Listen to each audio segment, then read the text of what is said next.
예, 여러분 이번에는 키워드 63번입니다. 우리가 요 전에 한국사회복지사 윤리강령 전면 개정 내용들 위주로 봤는데요. 이번에는 좀 더 윤리와 관련돼서 현장 중심의 내용입니다. 사회복지 실천 현장에서의 갈등 부분입니다. 다양한 빈출로 최근 10년간 5문제입니다. 예, 그래서 아주 최근에는 22회 때도 나왔고요. 그래서 23회에 출제 예상은 0.6문항 정도 잡고 있는데요. 그냥 한 문제는 나온다라고 보시면 좋겠고요. 현장에서 중요한 테마입니다. 예, 사회복지 실천 현장에서 우리는 어떤 갈등을 겪으며 그 다음에 이제 그런 어떤 갈등의 내용들에 붙여진 이름은 또 무엇이고, 그 다음에 갈등이 주로 생기는 범주는 어떤 범주들이 있고, 이런 것들. 그래서 우리가 이제 여기에서는 가치 갈등과 윤리적 딜레마, 윤리적 교착 상태라고도 하는데요. 이런 것들 위주로 보도록 하겠습니다. 사회복지 현장에서 가치 갈등은 크게 5가지가 이제 있습니다. 그래서 요거 가치상충, 의무상충, 클라이언트 체계의 다중성, 결과의 모호성, 권력의 불균형, 요 단어들 정확히 아셔야 되고요. 시험 문제가 나왔을 때 어떤 내용이 있으면 이거는 가치상충이야, 이거는 의무상충이구나, 이렇게 알아차릴 수 있게 하셔야 됩니다. 그래서 현장에서 가치 갈등의 첫 번째 가치상충은 2가지 이상의 가치가 상충할 때 발생합니다. 어찌 보면 가장 많이 발생하는 건데요. 2가지 이상. 예컨대 클라이언트가 내가 이렇게 계속 완전한 치료는 안 되지만 연명을 위한 치료로 가족들의 경제적 부담을 주느니 나의 소극적 안락사를 도와달라 할 때 이거 클라이언트의 자기 결정을 존중해야 되나? 이거 생명보호가 더 우선 아니야? 이런 식으로 2가지의 가치가 각각은 옳은데 어떤 사례 안에서 서로 부딪히는 거죠. 이걸 지키자니 이걸 못 지키고, 클라이언트의 자기 결정을 지키자니 생명보호가 안 되고, 이런 거죠. 이런 것들을 바로 2가지 이상의 가치가 부딪히고 상충할 때 발생하는 걸 가치상충. 자, 2번째 의무상충입니다. 사회복지사의 기관에 대한 의무와 클라이언트에 대한 의무 사이에 느끼는 윤리적 갈등. 그러니까 사회복지사가 기관에 대한 의무도 다 해야 되고, 그 다음에 클라이언트에 대한 의무도 다 해야 될 때 이게 서로 부딪히는 거죠. 우리가 흔히 드는 예가 소속기관의 예산 절감으로 클라이언트의 서비스에 회기를 단축한다거나 이런 여러가 있을 수 있죠. 서비스 제공을 감축하거나 그럴 때 이걸 기관에 대해서 내가 의무를 다할 것인가, 클라이언트에 대한 의무를 다해야 될까, 이런 것들이 부딪히는 거죠. 그럴 때 우리가 바로 의무상충이라고 합니다. 세 번째, 클라이언트 체계의 다중성입니다. 클라이언트가 다수인 경우 누구의 이익을 최우선으로 고려할 것인가. 자, 제가 시간도 없는데 자꾸 예를 드는 이유는 뭘까요? 예와 관련돼서 문제가 나오는 파트이기 때문입니다. 어떤 갈등? 예컨대 클라이언트 체계의 다중성은 뭐냐면 아동보호 전문기관에서 부모가 아동을 학대한다고 이웃의 신고로 현장 방문을 했는데, 현장 방문할 때까지만 해도 이거는 아동이 이제 아주 학대를 받는 중요한 사안으로 나가봤는데, 나가봤더니 아버지는 알코올릭이고 엄마는 지적장애다. 그럴 때 클라이언트가 한두 명이 아닌 거죠. 예, 이럴 때 누구의 이익을 최우선으로 고려해야 될까라는 거, 이걸 바로 클라이언트 체계의 다중성이라고 합니다. 결과의 모호성, 사회복지사가 내릴 결정에 따른 결과가 불투명할 때 느끼는 겁니다. 사회복지사가 타임머신 타고 미래에 못 가보는 거죠. 그럴 때 어떤 보호가 필요한 아동이 발생했을 때 가정위탁이 최선일까, 시설보호가 최선일까, 입양이 최선일까, 여러 가지. 예, 그럴 때 결정을 내렸을 때 그 결과가 불투명할 때 느끼는 거, 결과의 모호성. 그 다음에 권력의 불균형, 사회복지사와 클라이언트 간의 관계가 권력적으로 평등하지 않기 때문에 발생하는 거. 여기서 권력은 어떤 의미냐면 도움이 필요한 자와 도움을 주는 자 사이의 권력을 얘기하는 겁니다. 예, 그래서 그럴 때 발생하는 거죠. 예, 이럴 때 바로 권력의 불균형이라고 얘기합니다. 자, 그래서 여러분들이 이 부분들을 정확히 알고 계셔야 되고요. 이런 내용들은 기본 강의에서 예제들을 이제 꼼꼼히 연결해 드리니까요. 이런 것들이 이제 여러분들이 잘 체크해 내시기를 바랍니다. 자, 그러면 지금 계속 우리가 예제를 좀 들어봤는데요. 어떤 예제가 나오면 그거 가치상충이야, 그거 의무상충이야, 이렇게 할 수 있게 공부하셔야 됩니다. 윤리적 딜레마 가겠습니다. 윤리적 갈등, 윤리적 딜레마 또는 윤리적 교착 상태라고도 합니다. 자, 윤리적 딜레마는 사회복지사가 전문가로서 지켜야 되는 윤리적 의무와 책무가 서로 충돌하고 있어 어떠한 실천 행동을 선택하는 것이 윤리적으로 올바른 것인지 판단하기 힘든 상태를 윤리적 교착 상태, 그거 딜레마야 이런 말 하잖아요. 교착 상태 윤리적 딜레마라고 얘기합니다.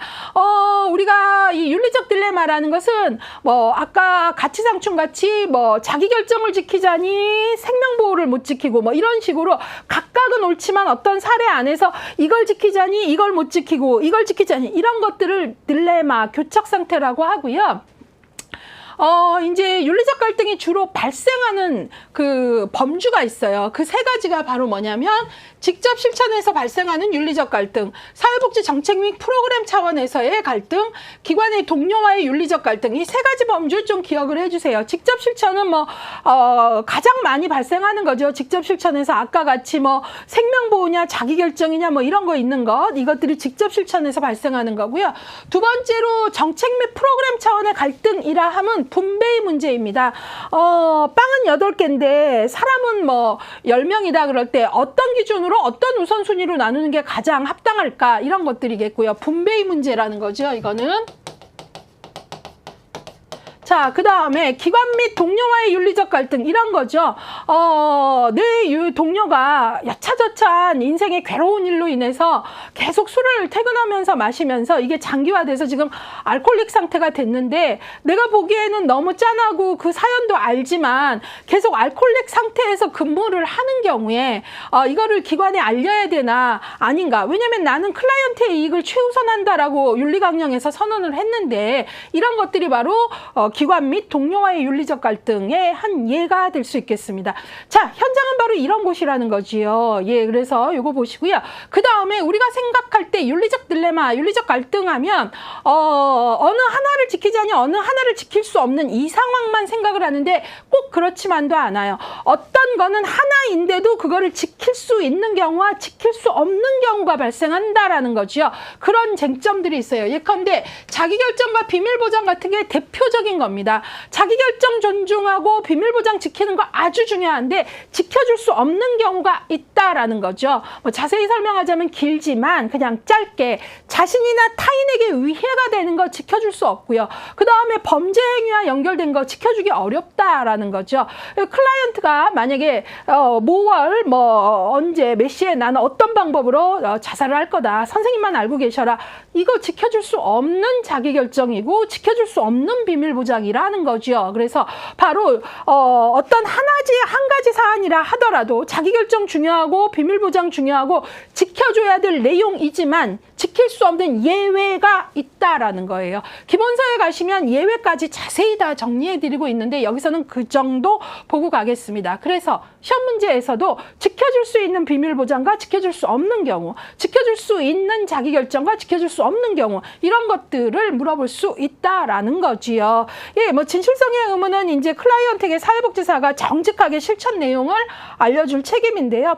때때로 우리는 어떤 진실한 정보가 클라이언트에게 해가 되거나 클라이언트를 너무 힘들게 할 거라는 생각이 들 때 이거를 알려줘야 되나 뭐 이런 어떤 진실성의 의무에서도 우리는 갈등을 할 수 있다라는 거죠. 그 외에 기타의 경우 등은 여러분들이 보시면 되겠습니다. 사실 이 부분은 딱 요약을 해서만 강의하기보다는 사실은 되게 많이 토론을 필요로 하는 테마입니다. 나중에 기회가 되면 이런 부분들과 관련된 뭐 그 토론 자료라거나 이런 부분들과 관련된 그 학습 기회들이 있다면 여러분들이 적극적으로 특히 현장사회복지사가 되고자 하신다면 적극적으로 뭐 워크숍이라면 그런 것도 신청하고 관련 강의라면 좀 신청해보고 스스로 관련 책을 사서도 볼 수 있는 그런 진짜 평생학습자로서의 사회복지사가 되길 바라면서 이 내용은 여기까지만 하겠습니다.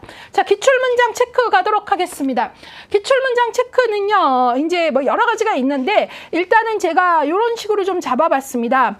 의무상충에 좋은 게 있어서 한번 볼게요. 여기서도 이제 예제나 사례가 잘 정리가 됐다라는 걸 제가 강조할게요. 의무상충 볼까요? 예, 2번 19회 문제입니다. 실제 나왔던 겁니다. 소속기관의 예산 절감의 요구로 클라이언트에게 필요한 서비스를 제공하지 못할 때 사회복지사가 겪게 되는 가치 갈등의 유형은 아까 가치 갈등의 유형 5가지 있었죠. 의무 상충이죠. 그쵸? 기관의 얘기를 들어야 되나 클라이언트의 저기를 해야 되나 이런 거죠. 만약에 기관에서는 여차저차한 예산 절감으로 모든 상담은 다 8회기 미만으로 해라 그랬는데 어떤 청소년 상담을 하는데 3, 4회기만 더하면 진짜 좋은 변화가 일어날 것 같을 때 이럴 때 얼마나 갈등이 되겠습니까? 자, 이런 얘기들을 하고 있는 거네요. 자, 그래서 의무상충 좀 봤고요. 제가 좀 예를 보는 게 중요할 것 같아서 보겠습니다. 이번에는 가치상충 7번, 9번, 7번, 9번. 자, 가치상충 볼게요. 보호시설 입소를 원하지 않는 클라이언트와 시설 입소가 필요하다고 생각되는 사회복지사 간에는 자기결정과 온정주의 가치가 상충하고 있다. 예, 여러분 가치상충 앞에서 배웠잖아요. 2가지 이상의 가치가 부딪힐 때 뭘 지켜야 되나. 그래서 지금 여기 보니까 자기결정과 온정주의가 부딪히는 거예요. 그래서 자기결정을 해주자니 온정주의를 못 지키고 뭐 온정주의를 하자니 자기결정을 못 지키고 이런 것들이 바로 가치상충인데요. 이건 조금 더 설명이 필요해요. 제가 여기서 설명할게요. 자, 보세요. 보호시설에 입소를 원치 않는 클라이언트와 그쵸? 그 다음에 시설 입소가 필요하다. 만약에 가출 청소년이 있는데 가출해갖고 막 혼숙하고 그러면서 지금 임신의 위험에 뭐에 이제 되게 어려운 상황이에요. 이럴 때 사회복지사가 이 친구에게 가출 청소년 쉼터를 알려주고 보호시설 가는 걸 권했는데 얘는 나는 자유롭게 살고 싶다. 원치 않는다. 이럴 수 있죠. 그럴 때 이 친구 나는 원치 않는다. 자유롭게 살겠다라는 자기결정과 그 다음에 온정주의가 뭐냐면 길게 설명하자면 시간이 가니까 짧게 정당한 간섭인데 정당화될 수 있는 간섭을 온정주의라 그래요. 지금 클라이언트가 지금 이 친구 사회복지사가 이 친구 계속 그대로 두면 위험하니까 정당화될 수 있는 간섭을 하는 거잖아요.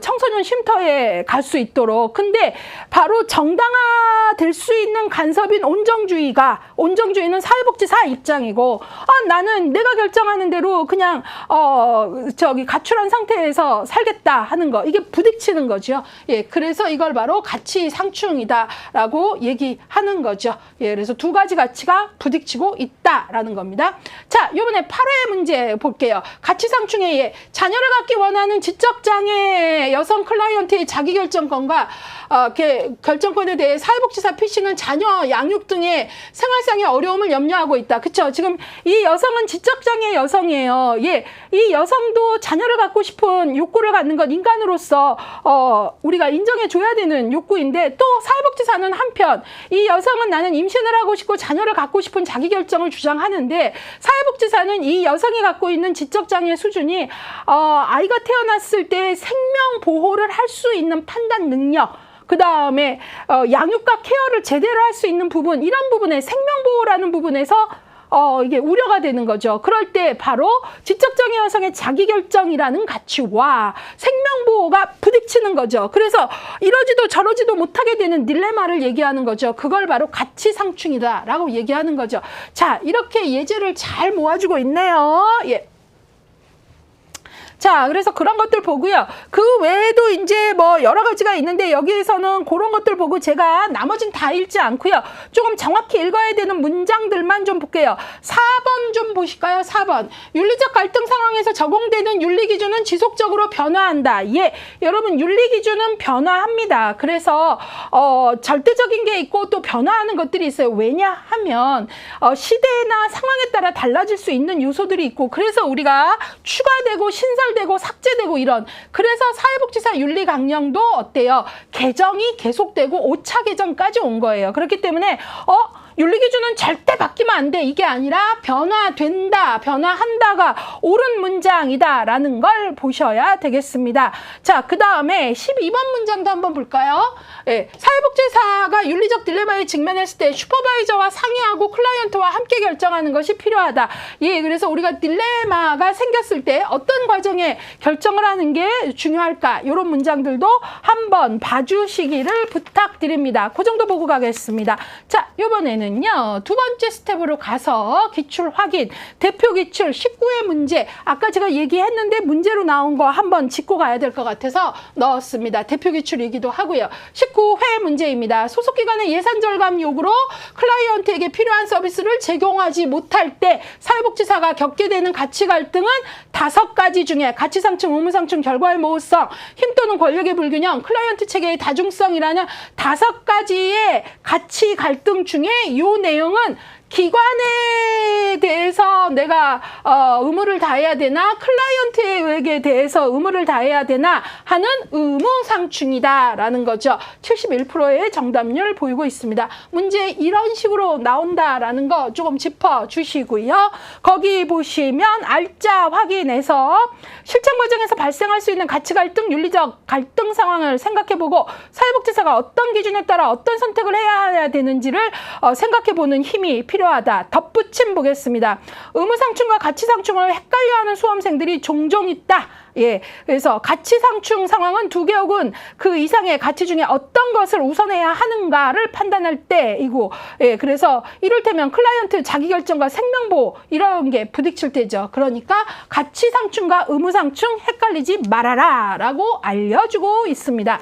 자, 이번에는요, 여러분들하고요, 13회 문제 보겠습니다. 아까 나왔던 거예요. 그래서 빨리 갈게요. 보호시설 입소를 원치 않는 클라이언트와 시설 입소가 클라이언트에게 도움이 된다고 여기는 사회복지사. 클라이언트 자기결정권이죠. 나 안 들어가요. 그냥 여기서 살래요. 사회복지사, 예, 대단히 지금 위험한 상황이다 라고 보면서 시설 입소를 이야기하게 되는 사회복지사. 지금 사회복지사는 바로 뭐예요? 정당화될 수 있는 간섭을 하고 있는 온정주의죠. 그래서 바로 여기에서 부딪히고 있는 거는 무엇이냐 그랬어요. 3번 자기결정과 온정주의죠. 예, 그래서 여기에서는 여러분들에게 부탁드리는 게 온정주의에 대한 정의를 아셔야 된다라는 거지요. 예, 그래서 온정주의는 정당화될 수 있는 간섭, 보호 명목의 규제나 간섭을 얘기한다라는 거 알고 가셔야 돼요. 예컨대 온정주의 좀 다른 예에 들어보면 자폐 아이가 감각적인 거에 집착을 해갖고 조금난 상처인데 계속 후벼갖고 피가 줄줄 난다 하면 사실 이 친구가 후비지 못하게끔 어떤 조치를 취해야 돼요. 근데 이게 후비지 못하게끔 그 조치를 취할 때 이 친구의 신체적 자유의 일정 부분을 구속할 수도 있기 때문에 바로 정당화된 간섭, 더 후비지 못하게 어떤 조치를 취하는 정당화된 간섭과 이 친구의 후비고 싶은 자기결정 이런 것들이 부딪히는 것도 거기에 해당할 수 있는 거고요. 예, 그래서 여러분들이 온정주의, 바로 정당화될 수 있는 간섭, 보호 명목의 규제나 간섭 이런 것들 잘 알고 계셔야 됩니다. 이런 것들 알고 계셔야 되고요. 자, 이번에는요, 이 주제와 관련해서 정답훈련으로 들어가도록 하겠습니다. 정답훈련에서는 지금 봤더니요, 왜 틀렸나는 없고요. 여기에서는 가로 넣기하고 OX로 했네요. 볼게요. 땡땡상충은 사회복지사가 기관에 대한 의무와 클라이언트에 대한 의무 사이의 갈등이니까 뭐죠? 의무상충이죠. 땡땡상충은 2가지 이상의 가치가 상충함에 따라 윤리적 갈등이, 이거는 바로 가치상충이죠. 예, 그래서 이 2가지를 우리 수험생이 비교하고 시험장에 들어가세요 라는 거라고 보시면 되겠습니다. 자, 이번에는요, 여러분들하고요, 옳은지 그른지 같이 보도록 할게요. 1번, 사회복지사가 윤리적 딜레마에 직면했을 때에는 슈퍼바이저와 상의하고 클라이언트와 함께 결정한다. 맞죠? 예, 그래서 딜레마를 처리하는 과정에 대한 것들을 좀 정확히 아세요. 무조건 혼자 그냥 마음 내키는 대로가 아니라 슈퍼바이저와 상의하고 클라이언트 의견도 물어보면서 라는 거죠. 그래서 맞았고요. 2번, 윤리적 갈등은 클라이언트에 대한 직접 실천 과정에서만 특수하게 발생한다. 아니죠. 윤리적 갈등은 직접 실천 과정에서만 발생하지 않고 간접 실천에서도 발생할 수 있어요. 그래서 직간접 모두 가능하다라는 얘기죠. 그래서 이 만자 때문에 틀렸습니다. 3번, 자녀를 갖기 원하는 지적장애 클라이언트의 자기결정권에 대해 사회복지사 P씨는 자녀 양육 등의 생활상 어려움을 염려하고 이때 이 상황에서 의무상충이 일어난다? 아니죠. 아까도 얘기했지만 클라이언트의 자기결정권, 그 다음에 사회복지사는 자녀 양육, 바로 생명보호라는 거에 대해서 2가지 가치가 충돌을 하는 거니까 이거는 의무상충이 아니라 가치상충에 해당하는 내용이죠. 자, 봤고요. 이번에 4번. 사회복지사가 가치상충을 느낄 때 이를 클라이언트에게 구체적으로 알려야 할 의무는 없다. 맞습니다. 그러니까 사회복지사가 가치상충 두 가지에 각각 옳은 가치지만 어떤 하나의 케이스 안에서 이걸 지키자니 이걸 못 지키고 이걸 지키자니 저걸 못 지키는 이런 상황에서 이 상황마다 클라이언트에게 구체적으로 알려야만 하는 의무는 없습니다. 예, 그래서 그 내용들 좀 보시고요. 의무는 아니라는 거죠. 의무는 아니라는 거죠. 그래서 맞는 거고요. 그 다음에 5번. 기관의 목표가 클라이언트의 이익에 위배될 때 가치상충으로 윤리적 딜레마가 발생할 수 있다 했는데 기관의 목표와 클라이언트가 나왔으니 이거는 가치상충이 아니라 의무상충인 것이죠. 예. 자, 그래서 요걸 봤고요. 그래서 요거 틀렸고요. 제가 부탁을 드리는 건 지금 여기 요 문장 헷갈릴 수 있는데 우리가 윤리적 딜레마가 생겼을 때 이것들을 풀어나가는 과정으로는 슈퍼바이저와 상의하고 경우에 따라서 클라이언트하고 이제 함께 의논을 하는 거 이런 거고요. 그러나 요 지금 4번은 항상 그럴 때마다 구체적으로 뭐와 뭐가 부딪히는지 막 이렇게 구체적으로 알려야 될 의무는 없다. 그 얘기예요. 그래서 요 두 문장에 대해서 여러분들이 오해 없이 이해하시길 바랍니다. 예. 봤고요. 여기까지 해서 바로 사회복지 실천 현장에서의 갈등이라는 주제를 가지고 봤습니다. 여러분들이 이런 것들은 지금 우리가 쭉 봤더니 예제와 연결된 학습이 중요하다는 생각 많이 드실 것 같아요. 그 부분들을 생각하시면서 기출회독에 넣어드린 예제들이 내가 이해하고 있는지를 다시 한번 짚어보시길 바랍니다.